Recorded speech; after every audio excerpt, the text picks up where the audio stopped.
Bonjour tout le monde, alors aujourd'hui on se retrouve pour une toute nouvelle vidéo où je vais tester vos recettes de slime sans colle et sans borax. Donc aujourd'hui je vais tester 3 nouvelles recettes, donc c'est parti! Avant de commencer la vidéo, j'aimerais vous inviter à la liker et à la partager. N'hésitez pas à vous abonner si ce n'est pas encore fait et à activer la cloche des notifications. Et si les commentaires ne sont pas encore une fois désactivés, n'hésitez pas à me laisser un petit commentaire pour peut-être passer dans une de mes prochaines vidéos. Je suis vraiment désolée pour ce bug des commentaires, je fais tout mon possible pour régler ce problème. Pour la première recette, je vais avoir besoin de liquide vaisselle, de bicarbonate de soude alimentaire, de farine et de gel douche. Alors, il n'y a pas de marque indiquée, vous pouvez utiliser n'importe quelle marque. Alors, dans un récipient que vous allez pouvoir fermer, il faut ajouter 2 cuillères de farine bien rase. Ensuite, il faut ajouter 1 cuillère de gel douche. Donc également bien rase, j'ai pas précisé. Et 1 cuillère de liquide vaisselle, bien rase également. Ensuite, il faut venir mélanger ces ingrédients avant d'ajouter le bicarbonate de soude alimentaire. Donc je mélange. Normalement, on doit obtenir quelque chose entre mi-liquide et mi-solide. Donc on verra.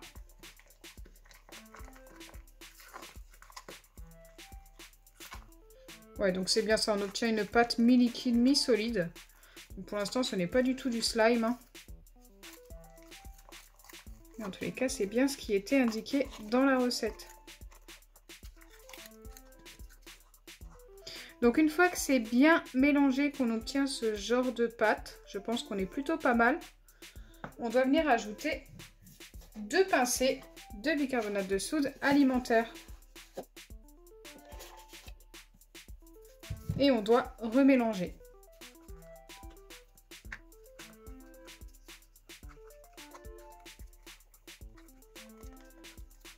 Une fois que c'est bien mélangé, on doit laisser poser la pâte au réfrigérateur pendant 10 à 12 heures. Donc moi, ce sera 12 heures.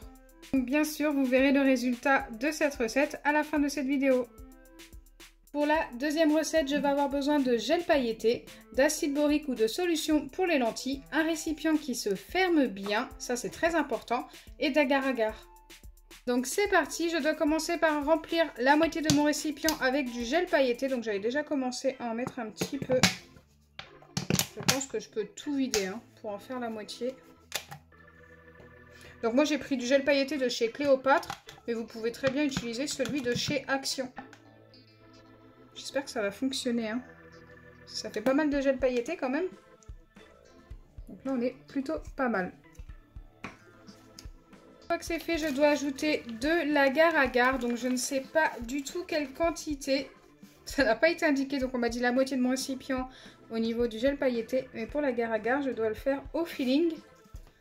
Et je dois mélanger. Donc là, comme c'est épais, je ne peux pas mélanger en fermant mon récipient. Je vais mélanger avec une fourchette en plastique.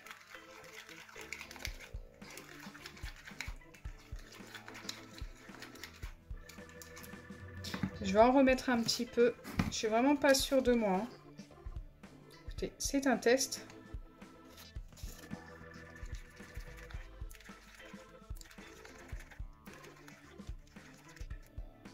Ensuite, une fois que c'est fait, je dois laisser poser ma préparation 5 minutes à l'air libre.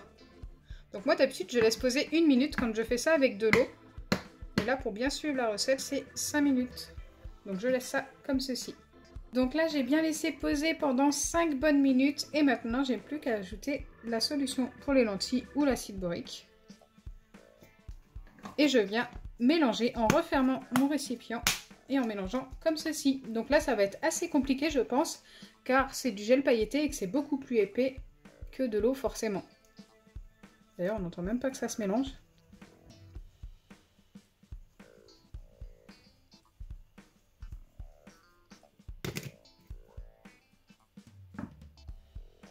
Ça n'a pas l'air de se mélanger tant que ça.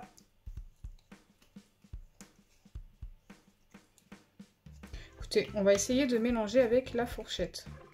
On verra ce que ça donne.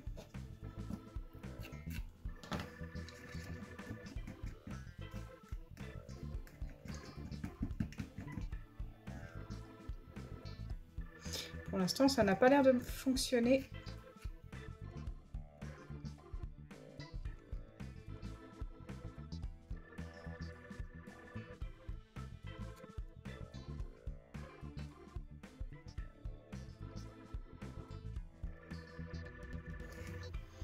Pour le moment, ça a l'air de rester très liquide.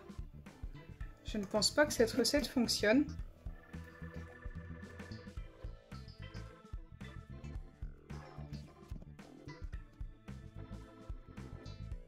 Écoutez, la texture ne change pas du tout. Donc pour moi, cette recette ne fonctionne pas.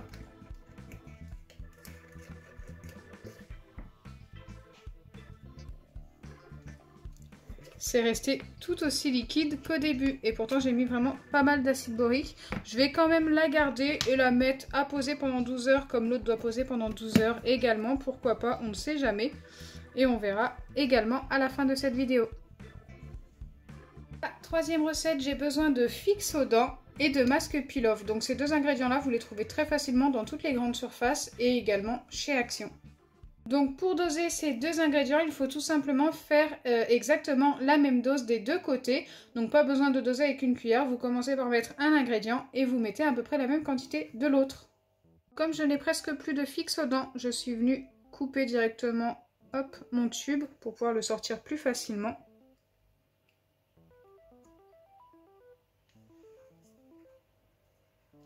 Là, il m'en reste encore un petit peu, je pense.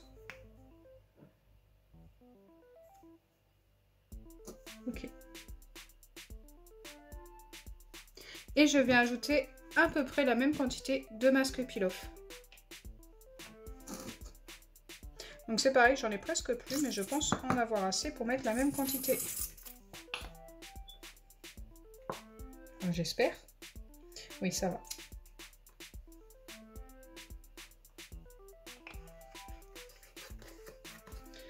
Et ensuite, je dois tout simplement venir mélanger. Et on devrait obtenir notre slime. Alors, je ne sais pas du tout si ça va fonctionner. Je pense que la couleur va être très particulière.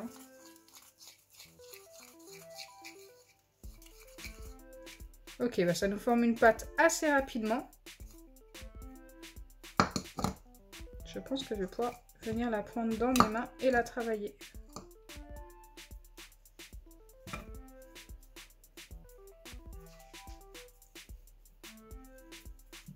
Je m'attendais pas à ce que ça se forme si vite.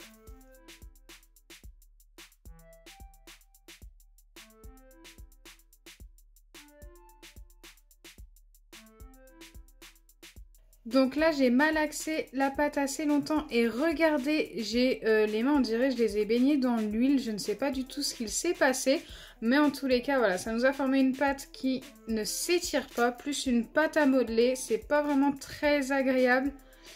Je vous conseille pas du tout cette recette. Donc ce que je vous conseille avec le fixe aux dents, si vous recherchez une recette qui fonctionne, n'hésitez pas à utiliser du fixe aux dents et un tout petit peu de gel douche. Ça fonctionne super bien et ça ne fait pas ça du tout. Là franchement cette recette là, c'est la catastrophe. Donc me revoilà le lendemain pour vérifier cette recette et par la même occasion celle-ci que j'ai laissée poser également 12 heures. Donc c'est parti, on va commencer celle avec la farine. Voilà ce que ça donne vu comme ça sans avoir vérifié. On va vérifier avec hop, une petite fourchette. C'est parti. Ah, ça me paraît encore beaucoup trop liquide. Ça c'est quand même un petit peu figé. Mais c'est beaucoup trop liquide pour être pris en main, regardez. C'est très collant. C'est dommage parce que ça s'étire un petit peu quand même. On obtient quand même un slime au final, mais très très collant. Donc je pense que je vais valider la recette, mais si vous la reproduisez, n'hésitez pas à mettre un tout petit peu plus de farine et peut-être laisser poser quelques heures de plus. Au final, ça a quand même fonctionné, même si c'est très collant. Je m'attendais pas du tout à ce résultat.